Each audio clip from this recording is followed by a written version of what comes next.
जिस तरह से छोटी कारों की डिमांड बढ़ती हुई दिखाई दे रही है और बहुत हद तक जीएसटी लेड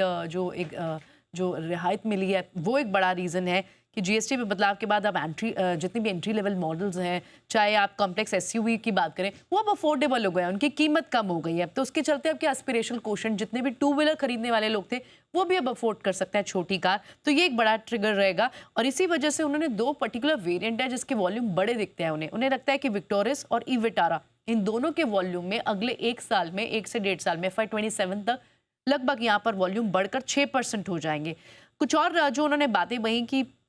चाहे वो पे कमीशन साइकिल हो, CO2 की एफिशिएंसी हो, ये सारे टेलविंड्स हैं मारुति के लिए। और आप नवंबर मंथ में भी देखें तो नवंबर में इनकी जो टोटल सेल्स हो, चाहे डोमेस्टिक फ्रंट पे हो, एक्सपोर्ट फ्रंट पे हो, एक्सपोर्ट फ्रंट में तो 60% की ग्रोथ दिखाई दी और 19% की ग्रोथ आपको डोमेस्टिक फ्रंट पे रही। तो ये बड़े ट्रिगर्स हैं और मारुति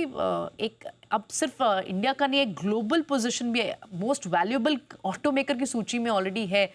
8th नंबर पर इसकी रैंक थी $58 बिलियन की मार्केट कैप के साथ और कंपनी ने फोर्ड, जनरल मोटर, वॉक्सवैगन जैसी बड़ी कंपनियों को पीछे छोड़ा था। तो छोटी गाड़ियों की demand small passenger vehicle segment में अच्छी ग्रोथ दिखाई देती है गोल्डमैन सैक्स को, इसीलिए रिपोर्ट पे टारगेट भी उन्होंने बढ़ा दिया है, मेंटेन किया है बाय और टारगेट प्राइस दिया है 19,000।